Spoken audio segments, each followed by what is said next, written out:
Hello everyone. So let we continue toward your new chapter that is your linear programming. तो linear programming आपके पास यहाँ पे board point of view आपके पास वन ऑफ इम्पोर्टेंट चैप्टर्स में से काउंट होता है from where you are going to get a problem in 4 marks. इस पूरे चैप्टर में बेसिकली आपके पास यहाँ पे 4 कैटेगरीज हैं जिसको आपने कवर अप करना है। Okay, you will be getting problems concerned with transportation, then diet, then manufacturing and then it will be आपके पास एलोकेशन प्रॉब्लम्स। फाइन, तो 4 तरीके के आपके पास यहाँ पे मॉड्यूल्स आएंगे जिनको कि हमने यहाँ पे पूरे चैप्टर में कवर अप करना है। And then in this particular chapter आपके पास जो आपने +1 में लीनियर इनइक्वालिटी किया था वो आपको काफ़ी ज़्यादा हेल्पफुल रहेगा इन सॉल्विंग प्रॉब्लम्स हियर। हम इस मॉड्यूल में जो बिगनिंग कर रहे हैं, we are going to make an initiation from transportation problem and one of the problem I have already taken here and it is lying ahead of you. Let we check what we have been given and try to work out.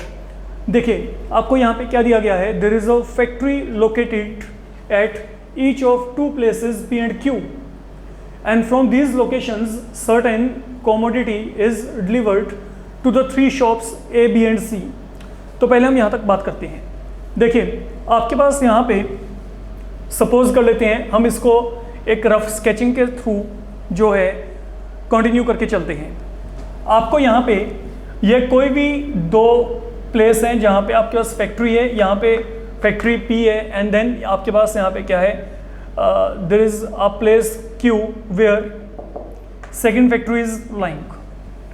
There is a factory located at each of 2 places P and Q। These are 2 places with you. और यहाँ पे जो factories हैं ये factories यहाँ पे located हैं। Wait, हम यहाँ पे इसको फिलहाल के लिए सेकेंड प्लेस हम यहाँ पे एज्यूम कर लेते हैं, ये मेरे पास Q है। No once are done up to here, अब यहाँ पे क्या है, इन फैक्ट्रीज से आपने कुछ सामान सप्लाई करना है किनको, टू 3 शॉप, और वो 3 शॉप्स कौन सी हैं, एक A, एक B और एक C। तो अजम्पशन कर लेते हैं यहाँ पे कहीं पे मेरे पास ये शॉप A है, ओके, यहाँ पे B और देन ये यहाँ पे क्या है, C है। Now look what is happening here, weekly requirement of A, B and C are given to you. तो 1 वीक में जो A का रिक्वायरमेंट है वो क्या है, 5 यूनिट, जो B का रिक्वायरमेंट है वो कितना है, 4 यूनिट, और जो C का रिक्वायरमेंट है वो भी यहाँ पे क्या है, 4 यूनिट आपको दिया गया है। तो these are the weekly requirement for A, B and C। Fine, and then जो प्रोडक्शन रेट है of P and Q that is given 8 and 6 unit. तो जो P है ओके वो यहाँ पे 8 यूनिट यहाँ पे प्रोड्यूस करता है कॉमोडिटी को, और जो Q है Q प्लेस पे आपके पास इस फैक्ट्री में 6 यूनिट जो है कॉमोडिटी प्रोड्यूस हो रही है। एक बात को समझ के चलिएगा, जो यहाँ पे रेट ऑफ प्रोडक्शन है वही आपका रेट ऑफ कंजम्पशन है, मतलब जितना प्रोडक्शन होगा कंजम्पशन भी उतना ही होगा। लाइक प्रोडक्शन, कंबाइंड प्रोडक्शन कितना हो गया, प्रोडक्शन यहाँ पे हो रहा है दैट इज 8 + 6 14 यूनिट। कंजम्पशन भी कितना है बच्चे चेक करो, 5 + 4 9 एंड आपके पास यहाँ पे क्या है, वेट यहाँ पे you will be having a change there, it will be 5 5 and 4। Please make the correction there. तो आपके पास यहाँ पर जो कंजम्पशन है और जो प्रोडक्शन है that will always be matching. Okay, वो हमेशा आपस में मैच करेगा। तो यहाँ पे 5 5 एंड 4 है, इट वाज नॉट 5 4 4, अदरवाइज ये प्रॉब्लम अभी आपका सॉल्व नहीं होगा। तो लीनियर प्रोग्रामिंग का काफ़ी ज़्यादा डिटेल्ड में ब्रांच है। Okay, it is again a branch of mathematics जहाँ पे आपके पास अलग अलग लेवल हैं। आपको बहुत ही सिंपल जो है लेवल 12th लेवल पे इंट्रोड्यूस किया गया है। इसमें हमारे पास यहाँ पे क्या है, जितना हमारे पास यहाँ पे प्रोडक्शन हो रहा है बच्चे उतना ही कंजम्पशन है। मैंने आपको सिर्फ ये बोला है। अब आपने करना क्या है, सुनिए, transportation charges per unit they are given below. तो अगर मैं यहाँ पे ट्रांसपोर्टेशन चार्जेस की बात करता हूँ तो यहाँ पे ये दे रखे हैं आपको, इनके रिगार्डिंग हम बाद में बात करते हैं जो आपको दिए गए हैं। How many unit should be transported from each factory so that transportation charges they are minimum. ठीक है, मतलब अब हमने यहाँ पे करना क्या है, देखो यहाँ से सप्लाई करना है किनको, इनको सप्लाई करना है, और सप्लाई ऐसे करना है कि इन सब की रिक्वायरमेंट भी पूरी हो जाए और वहाँ पे इस होल प्रोसेस में जो ट्रांसपोर्टेशन चार्जेस हैं वो वहाँ पे मिनिमम हों, मतलब खर्चा कम से कम हो। हम ये बात करके चल रहे हैं यहाँ पे। अब एक काम करते हैं, सपोज जो P है, P ने A को हम सप्लाई करना शुरू करते हैं। देखते हैं कि यहाँ पे हमारे पास किस तरीके का साइकिल हम जनरेट कर सकते हैं। P ने A को से X यूनिट ट्रांसपोर्ट किया, तो अब आपके पास ये जो Q है, Q को यहाँ पर कितना ट्रांसपोर्ट करना पड़ेगा, 5 माइनस एक्स। कारण तभी जब दोनों को ऐड करेंगे तो इसका जो है 5 यूनिट यहाँ पे इसको मिल पाएगा। आई थिंक बड़ा सिंपल सा मैथमेटिक्स आप चेक कर सकते हो। अगर यहाँ पे P ने इसको x यूनिट ट्रांसपोर्ट कर दिया तो रह कितना गया, 5 में से x माइनस कर दो, वो Q यहाँ पे इसको ट्रांसपोर्ट कर देगा ताकि इसका रिक्वायरमेंट वहाँ पे पूरा हो जाए। मैंने क्लियरली पहले ही बोल दिया, जितना इनके पास प्रोडक्शन होगा ना वो सारे का सारा इनको जाएगा। At the end of the transportation they will be having nothing left with them, इनके पास कुछ बचना ही नहीं है, खाली हो जाएंगे ये। इन्होंने सब कुछ यहाँ पे सप्लाई कर देना है, ठीक है। अब चलते हैं आगे। मान लो जो P है, P ने B को Y यूनिट सप्लाई किया, तो अब B का रिक्वायरमेंट क्या है, 5 यूनिट, तो अकॉर्डिंगली Q इसको कितना सप्लाई करेगा, 5 माइनस Y यूनिट। ये हो गया इसका भी काम, ठीक है। अब आपको यहाँ पे थर्ड वेरिएबल को इंट्रोड्यूस करने की जरूरत नहीं, we are okay with that. ये सुनो, यहाँ पे P के पास कितना था, 8 unit. Out of 8 X and Y has been supplied, तो जो बचा, ओके, ये बच गया यहाँ पे। 8 में से X और Y सप्लाई कर दिया तो बचा कितना, 8 में से X और Y का सम सब्ट्रैक्ट कर दें तो ये पूरे का पूरा किसको सप्लाई कर देगा, C को सप्लाई कर देगा। एंड देन सेम पैटर्न पे यहाँ पे Q की बात करते हैं। Now how much Q will be supplying to C here. Q के पास कितना था, 6 यूनिट, इसने ऑलरेडी इतना सप्लाई कर दिया, तो 6 में से इन दोनों का सम यहाँ पे क्या कर देते हैं, सब्ट्रैक्ट। तो जैसे आपने ये काम किया, यहाँ पे ये क्या बन जाएगा, x प्लस वाई माइनस 4। तो ये तो हो गया मेरे पास यहाँ पे पहला टास्क जो आपको देख के चलना है। मतलब हमने क्या किया, हमने एक बार सप्लाई करना शुरू कर दिया, ठीक है। ये चेन आपको ट्रांसपोर्टेशन प्रॉब्लम के हर एक सम में इस तरीके से मेंटेन करना पड़ेगा। अब मेरी बात को समझ के चलना, ये सब यहाँ पे क्या रिप्रेजेंट करते हैं, x unit, y unit, 8 minus x plus y, then 5 minus x, 5 minus y, then x plus y minus 4, these all are representing commodity. Commodity means certain thing that has been delivered. तो आपके पास जो commodity होती है, commodity क्या होती है, that is always non negative. Quantity कभी भी नेगेटिव नहीं हो सकती, ज़्यादा से ज़्यादा वहाँ पे क्या होगा, 0 यूनिट हैज़ बीन सप्लाइड। तो जो आपके पास ये क्वांटिटी है, ये क्वांटिटी हमेशा क्या है, नॉन नेगेटिव।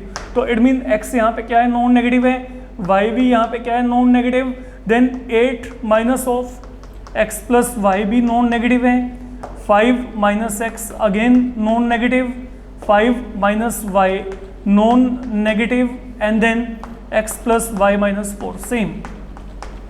तो इन दोनों को तो सोल्व करके कुछ नहीं आएगा, let it be as such. अगर आप इसको सोल्व करेंगे, यहाँ पे क्या आ जाएगा, x plus y less than equal to 8, you can check it out. यहाँ पे क्या आएगा, x less than equal to 5, यहाँ से सोल्व करके क्या आएगा, y less than equal to 5। और अगर आपने यहाँ पे इसको चेक किया, x plus y greater than equal to 4, fine. तो that way you can make a shifting here. तो आई थिंक ये इनइक्वालिटीज में आपने पहले शिफ्टिंग 11th लेवल पे किया हुआ है, it is not a difficult process, याद रखिएगा। ओके, एक जगह पे हम देख भी लेते हैं, यहाँ पे जैसे ये दिया गया है, okay, minus of x plus y, यहाँ पे क्या आएगा, ग्रेटर देन इक्वल टू क्या आएगा, ये 8 वहाँ पे चला गया, -8। जब माइनस साइन आप यहाँ पे कैंसिल करेंगे तो यहाँ पे साइन ऑफ इनइक्वालिटी क्या हो जाएगा, चेंज। तो that is what I will be finding here, that is how we are able to get all this inequalities. तो डेट इज वन थिंग। अब आपने अगला काम यहाँ पे क्या करना है, मेरी बात को समझिएगा। आप लोगों को ये जितना भी ट्रांसपोर्टेशन करना है, इसका मेन एम क्या है, आपके पास वहाँ पे जो एक्सपेंडिचर है, डेट शुड बी मिनिमम। अब हम यहाँ पे एक्सपेंडिचर की बात करते हैं। आपको एक टेबल दिया गया है, सुनो, transportation charges per unit they are given below. From P to A transportation charges क्या है, ₹20, ये पर यूनिट है, ट्रांसपोर्टेशन चार्जेस पर यूनिट। तो P से लेके A तक अगर आप 1 यूनिट ट्रांसपोर्ट करते हो तो ट्रांसपोर्टेशन चार्जेस वहाँ पे क्या है, ₹20। ये देखो, from P to A transportation charges they are ₹20 per unit. From P to B it is 10, ये यहाँ पे 10। From P to C it is 15, then from Q to A it is 10, then from Q to B it is 12, and then from Q to C it is 10, ₹10। तो ये मेरे पास यहाँ पे जो है, ये मेरे पास यहाँ पे फिलहाल के लिए क्या है, ये ट्रांसपोर्टेशन चार्जेस हो गए हर जगह पे। अगर हम यहाँ पे बात करके चलते हैं, दीज आर ट्रांसपोर्टेशन चार्जेस। अब मेरे को इस पूरे प्रोसेस में ट्रांसपोर्टेशन चार्जेस को क्या करना है, minimum transportation charges is what I want to calculate, मतलब कम से कम हमारा खर्चा हो। तो हम यहाँ पे क्या करेंगे, हम यहाँ पे एक ऑब्जेक्टिव फंक्शन को इंट्रोड्यूस कर रहे हैं, let z be the objective function. तो ये यहाँ पे क्या रिप्रेजेंट करता है? It refer to minimum transportation charges. तो हमारा एम यहाँ पे क्या है? हमने ट्रांसपोर्टेशन चार्जेस को मिनिमाइज करना है। अब पहली बात तो हम चेक करते हैं कि ओवरऑल ट्रांसपोर्टेशन चार्जेस क्या होंगे। अगर 1 यूनिट यहाँ पे सप्लाई करने के लिए 20 रुपये लगते हैं तो x यूनिट के लिए कितना लगेगा? 20x। B very careful now. ये P से लेके A तक की बात करें, अगर P से लेके B तक सप्लाई करने के लिए ₹10 1 यूनिट लगता है, पर यूनिट लग रहा है, तो y यूनिट के लिए कितना लगेगा? 10y। Then from P to C अगर हम यहाँ पे बात करेंगे, यहाँ पे क्या आएगा? 15 times 8 minus x minus y। Q से लेके A तक 1 यूनिट के लिए, पर यूनिट के लिए ₹10, तो 5 माइनस x के लिए क्या आएगा? 10 time 5 minus x।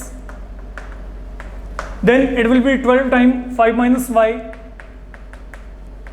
and finally it will be 10 times x plus y minus 4,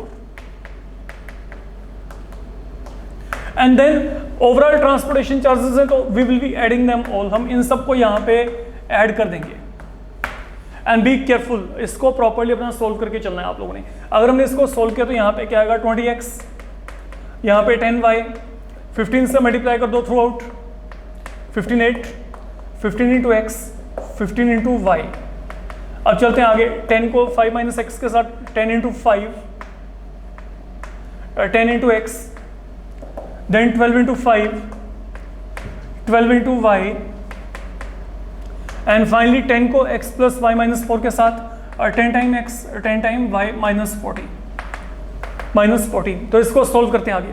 अब अगर आपने इसको सोल्व किया तो यहाँ पे सोल्व करके क्या आएगा? लुक, यहाँ पे 10x खत्म हो गया, और 20 माइनस 15 यहाँ पे कितना आएगा? 15 आएगा, 5 आएगा, 20 टाइम x माइनस 15x, तो यहाँ पे क्या आएगा? 5x आ गया, और 10 माइनस 15 माइनस 5, तो यहाँ पे माइनस ऑफ 2, यहाँ पे तो माइनस 7y। एंड देन अगर आप यहाँ पे चेक करते हैं तो 20 यहाँ पे 50 20 70, एंड देन 120 ऐड किया तो 190। तो this has been the value of z। अब हमने करना क्या है? हमने यहाँ पे इसका मिनिमम पॉसिबल वैल्यू निकालना है, इसका हमने मिनिमम वैल्यू निकालना है। एनीहाउ इस पर हम बाद में आएंगे। अब इसका मिनिमम वैल्यू निकालने के लिए आप लोगों को क्या करना है? Now you will take help of all these inequalities you are having with you. हमने इन सभी इनइक्वालिटीज को यहाँ पे ग्राफिकली प्लॉट करना है, तो ये आपका वही लीनियर प्रोग्रामिंग का काम आएगा। अब सुनिए, यहाँ पे जो लीनियर इनइक्वालिटी आपको दी गई है वो कौन कौन सी दी गई है? एक तो यहाँ पे क्या है? x नॉन नेगेटिव है, y नॉन नेगेटिव है, लिमिट, इसको तो हम कर ही लेंगे। आगे क्या है? लुक, एक तो यहाँ पे x non negative, y non negative, x less than equal to 5, y less than equal to 5, तो इनमें आपका मिनिमम एफर्ट रहेगा। ये तो आपके पास इनइक्वालिटीज प्लॉट हो ही जाएंगे। तो मेन जहाँ पे आपको थोड़ा सा पॉइंट्स वगैरह निकालने पड़ेंगे वो आपके पास यहाँ पे कौन कौन से हैं? एक तो x plus y less than equal to 8, एक यहाँ पे क्या है? x plus y greater than equal to 4। तो इनकी बात करते हैं। हमारे पास यहाँ पे एक तो क्या है? x plus y less than equal to 8, and then एक हमारे पास यहाँ पे क्या है? x plus y greater than equal to 4। तो अगर आप यहाँ पे इन इनइक्वालिटीज को प्लॉट करना चाहते हो तो इनकी प्लॉटिंग के लिए अब आप यहाँ पे क्या करेंगे? सुनिए, आप यहाँ पे पहले इक्वल टू साइन लेके चलो। अगर यहाँ पे x वैल्यू 0 है तो यहाँ पे y की वैल्यू क्या आएगी? 8, और अगर यहाँ पे y 0 है तो x यहाँ पे क्या आएगा? 8 आएगा। तो पॉइंट आपके कौन कौन से आ गए? पॉइंट एक तो आ गया 8 0, एक क्या आएगा? 0 8। अब चेक करो कि क्या ओरिजिन इसको सेटिस्फाई करता है? ओरिजिन सेटिस्फाई करता है। कारण क्या है? अगर ओरिजिन यहाँ पे फिल किया तो यहाँ पे क्या आएगा? 0 plus 0 less than equal to 8। ये क्या है? ट्रू है, आपको पता है। सेम थिंग जैसे हम इनइक्वालिटीज में कर रहे थे बच्चे, repeatedly I am saying same thing. अब यहाँ पे चलते हैं। अगर मैं यहाँ पे 4 लेके चलता हूँ, x प्लस वाई को 4 के इक्वल। लुक, अगर यहाँ पे x 0 है तो y 4 है, और अगर यहाँ पे y 0 है तो x 4 है, तो पॉइंट क्या आ गया? 4 0 एंड 0 4। तो ओरिजिन इसको सेटिस्फाई नहीं करता, origin does not satisfy it. कारण क्या है? अगर हम यहाँ पे बात करेंगे तो 0 प्लस 0 आपके पास ग्रेटर देन इक्वल टू 4 जो है ये ट्रू नहीं है, इट इज नॉट ट्रू।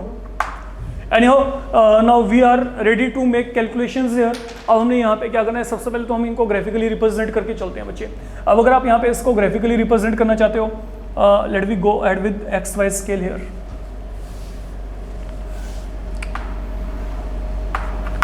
से ये हम यहाँ पे 1 2 3 4 5 6 7 8 एंड देन सेम पैटर्न पे यहाँ पे चल पड़ते हैं 1 2 3 4 5 6 7 8. Now coming towards the points you are having with you, let me check. सबसे पहले हमारे पास यहाँ पे क्या है, इसको चेक करो 8 0 8 0 8. तो ये आपके पास यहाँ पे 8 0 ये रहा एंड देन ये रहा बच्चे आपके पास 0 8. Accordingly we need to join both of them. तो से ये मैंने यहाँ पे इनको ज्वाइन कर दिया फिलहाल के लिए. That is the line with me. अब आप चेक करो कि क्या आपके पास यहाँ पर ये जो है ये ओरिजिन को सेटिस्फाई करता है कि नहीं. Yes it satisfies. तो अगर ये ओरिजिन को सेटिस्फाई करता है तो क्या करेंगे, लाइन के इस तरफ रहेंगे जिस तरफ हमारे पास वहाँ पे क्या है ओरिजिन. जैसे हम पहले क्या करते थे बच्चे, ये देखो ओरिजिन आपके पास यहाँ पे क्या है, इस लाइन के इस तरफ है, तो आपने इस लाइन से नीचे की तरफ रहना है ग्राफिकली अगर हम बात करें. अब चलते हैं आगे. x क्या है 4 0 एंड 0 4. तो यहाँ पे क्या ये रहा 4 0 ये रहा 0 4. तो हम यहाँ पे क्या करेंगे, इन दोनों को ज्वाइनिंग कर देते हैं. मान लीजिए ये है. तो अगर मेरे पास यहाँ पे, अब ये मेरे पास यहाँ पे सपोज 4 है आपके पास यहाँ पे, ठीक है. अब देखो कि क्या ये लाइन आपके पास ओरिजिन को सेटिस्फाई करती है. No it does not satisfy. तो अगर ये ओरिजिन को सेटिस्फाई नहीं करती तो मेरे को इस लाइन के इस तरफ रहना है. ओके क्योंकि अवे फ्रॉम ओरिजिन तो दिस साइड, मतलब अभी तक जो कॉमन पार्ट है, कॉमन पार्ट ये बीच वाला आ रहा है मेरे पास यहाँ पे. अब चलते हैं आगे. और भी इनइक्वालिटीज पड़ी हैं, वो कौन से, वो ऊपर पड़ी है. ये देखो यहाँ पे आगे क्या है, x = 5 और लेस देन 5. तो x = 5 की बात करते हैं पहले. ये मेरे पास यहाँ पे बच्चे x = 5 होगी लाइन. ये x = 5 है. Look now this is what is your x = 5. तो इधर आई कैन हैव x = 5 और लेस देन दैट. तो लेस देन दैट का मतलब I need to be on this side. मेरे को लाइन के इस लाइन के इस तरफ रहना है क्योंकि लेस देन 5 चाहिए. And then y less than = 5. तो ये रहा y = 5. तो ये है बच्चे y = 5 से. तो अगर मैं यहाँ पे ये कहता हूँ कि मेरे पास y = 5 है, मेरे को क्या चाहिए लेस देन 5. तो नीचे की तरफ रहना है यहाँ पे. ओके तो आई विल गो बिलो. तो that is where your y less than = 5 will lie. अब सोचो अपने आप ही, x and y non negative, मतलब जो भी मेरे को यहाँ पे रीजन चाहिए वो मेरे को पहले क्वाड्रेंट में ही चाहिए. उससे ज़्यादा मेरे को उससे बाहर या कहीं पे मेरे को जाने की जरूरत नहीं है, पहले ही क्वाड्रेंट में रहना है. अब सुनो, पहले क्वाड्रेंट में हमने रहना है इस लाइन से नीचे, इस लाइन के लेफ्ट में, ये लाइन से ऊपर, और ये जो लाइन है x + y = 8 इससे नीचे. तो अगर आप यहाँ पे इसको क्रॉस चेक करेंगे तो ये मेरे पास यहाँ पे जो शेडेड पार्ट बनेगा, look now that is something we are going to get. तो ये मेरे पास यहाँ पे बच्चे जो है कंटेंट पार्ट ये आ रहा है फिलहाल के लिए. That is all I can say here. ये वो पार्ट है जो आपके पास हर एक इनइक्वालिटी को यहाँ पे सेटिस्फाई करता है. फाइन. तो जब आप यहाँ तक पहुँच गए, जब आपने ये काम कर लिया, अब आप ये देखो कि ये आपके पास यहाँ पे जो बाउंडेड एरिया आ रहा है इसे हम फिजिबल बाउंडेड रीजन कहते हैं. अब ये देखो कि आपके पास इसकी बाउंड्री के अलोंग कौन कौन से पॉइंट आपको मिल रहे हैं. इसकी बाउंड्री पे कौन कौन से पॉइंट हैं, like look 1 point, 2nd point, 3rd point, 4th point, that is 5th point and 6th point. तो ये जो पॉइंट है ये आपको यहाँ पे इसकी बाउंड्री के अलोंग यहाँ पे मिल रहे हैं. अब आप इन सभी पॉइंट को यहाँ पे नॉमिनेट कर दो. मान लो ये A है, ये B है, ये आपके पास यहाँ पे C, ये यहाँ पे D, ये यहाँ पे E और ये यहाँ पे F. फाइन. इन सब पॉइंट को हम कहते हैं कॉर्नर पॉइंट. इनको हम कहते हैं कॉर्नर पॉइंट और कॉर्नर पॉइंट्स. अब आपने क्या करना है, इनके कोऑर्डिनेट्स चेक करने हैं. What are their coordinate, that is something very easy. Okay ये जो पॉइंट है A और B, ये कहाँ पे लाई करते हैं, y एक्सिस के ऊपर लाई करते हैं. तो इनके कोऑर्डिनेट क्या आएंगे, A के कोऑर्डिनेट आ गए 0 5, जो B है B के कोऑर्डिनेट क्या आ रहे हैं 0 4. You can check. C के कोऑर्डिनेट और D के कोऑर्डिनेट ये x एक्सिस के ऊपर लाई करते हैं. तो C के कोऑर्डिनेट क्या आएंगे 4 0, D के कोऑर्डिनेट क्या है 5 0. अगर आप E के कोऑर्डिनेट चेक करेंगे दिस विल बी 5 3, और अगर आप F को चेक करेंगे तो F हमारे पास यहाँ पे 3 5. आप चेक कर सकते हो बच्चे. तो these are corner point with you. तो अब आपने आखिरी काम क्या करना है, देखो मेजर काम आपका यहाँ पे क्या है, हमने यहाँ पे ट्रांसपोर्टेशन चार्जेस को मिनिमाइज करना है, और ट्रांसपोर्टेशन चार्जेस कहाँ पे ये पड़े हैं। अब आपने क्या करना है, जितने भी कॉर्नर पॉइंट आपको यहाँ पे मिल रहे हैं, ये A B C D E and F, आपने इन सब कॉर्नर पॉइंट को वन बाय वन यहाँ पे फिल करना है। किसमें, जो आपने ये ऑब्जेक्टिव फंक्शन यहाँ पे ऑलरेडी जनरेट करके रखा हुआ है। तो let we fill the values right here and let we check what does this become. Look, अब हमारे पास यहाँ पे क्या है, कॉर्नर पॉइंट। कॉर्नर पॉइंट कौन कौन से आ रहे हैं, पहले इनकी बात करते हैं। एक तो यहाँ पे क्या है 0 5, देन यहाँ पे क्या है 0 4, then it is 4 0, then 5 0, then it will be 5 3 and 3 5। What is the value of z? Z का वैल्यू क्या है, 5x minus 7y plus 190. Let me fill the value right here. अगर आप यहाँ पे 0 5 फिल करेंगे तो यहाँ पे क्या आएगा, -35 plus 190. That will lead you to 155. ये वैल्यू क्या आ जाएगी, 155 आ जाएगी। अगर आप यहाँ पे 0 4 फिल करेंगे, x के प्लेस में 0, y के प्लेस में 4, तो यहाँ पे -28 190, तो यहाँ पे क्या आएगा 162 आएगा। अगर आप यहाँ पे 4 0 फिल करेंगे तो 20 प्लस 190 विल बी 210। 5 0 फिल किया तो 25 प्लस 190 215। 5 3 फिल किया तो यहाँ पे क्या आएगा 25 minus of 21 plus 190 that will be 194।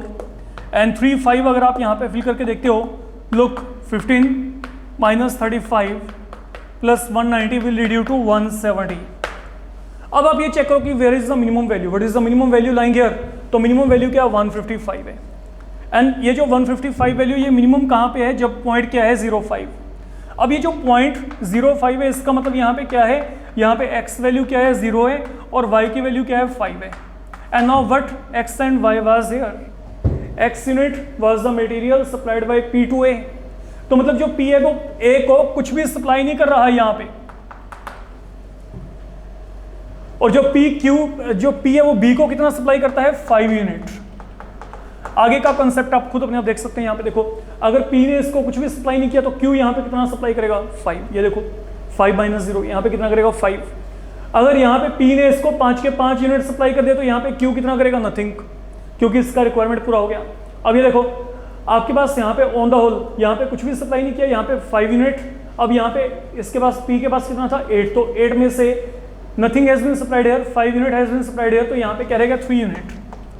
तो mean P will be supplying 3 unit to whom, C की रिक्वायरमेंट क्या है 4 है, तो मतलब 1 यूनिट इसको कहाँ से मिलेगा, Q से मिल जाएगा। तो डेट इज हाउ ट्रांसपोर्टेशन जो है आपके पास यहाँ पे it will be happening here with the minimum expenditure of 155। तो जितनी भी सम ट्रांसपोर्टेशन प्रॉब्लम्स के साथ कंसर्न अब आपको आएंगे, पहले क्या करेंगे, पहले आपको ये लेआउट जनरेट करना पड़ेगा। यहाँ से 6 इनइक्वालिटीज आएंगी, इनको बना के रखिए। Once you having 6 inequalities with you, उसके बाद आप अपना ये जो है ऑब्जेक्टिव फंक्शन जनरेट करेंगे, और ये बड़ा calculation point of view carefully करिएगा, क्योंकि अगर ये गलत हुआ तो ट्रांसपोर्टेशन चार्जेस ही आपके गलत निकलेंगे, उसका कोई बेनिफिट ही नहीं होना फिर आपको। फाइन, तो आपके पास ये जो प्रॉब्लम है वो 4 मार्क्स में आता है। 4 मार्क्स में से 1.5 मार्क आपको इनइक्वालिटी तक के मिलते हैं, रिमेंबर इट। अगर आपका ये पूरा काम सही है, 1.5 मार्क आपको ग्राफिकल रिप्रेजेंटेशन का मिलेगा। 1.5 mark for this thing, 1.5 mark for this one, and 1 mark for this one. ये जो आपका ये काम है, ये और ये 1 मार्क आपका यहाँ पे इसमें जाएगा। तो please be very careful there, okay. पहले ये लेआउट, फिर इनइक्वालिटीज, फिर फंक्शन, फिर ग्राफिकल रिप्रेजेंटेशन, वहां से क्या आएंगे corner point, and this corner points they are to be substituted back right here, जहां से आपको कि आपका रिक्वायर्ड मिनिमम और मैक्सिमम वैल्यू जो भी आपको डिपेंडिंग ऑन प्रॉब्लम मिल जाएगा। तो ये है आपके पास यहाँ पे concept of transportation problems, okay. आप किसी भी बुक को उठा के देखेंगे, आपको वहाँ पे कम से कम 2-3 प्रॉब्लम या 4 प्रॉब्लम, वहाँ पे ज़्यादा से ज़्यादा इतनी की प्रॉब्लम मिलेंगी इस कैटेगरी में। हाँ, अगर आपको एक भी प्रॉब्लम प्रॉपर्ली आती है कॉन्सेप्चुअली, तो you can attempt others without any doubt, they can be done. तो कीप प्रैक्टिसाइजिंग, इस मॉड्यूल के लिए इतना एनफ है। Thank you.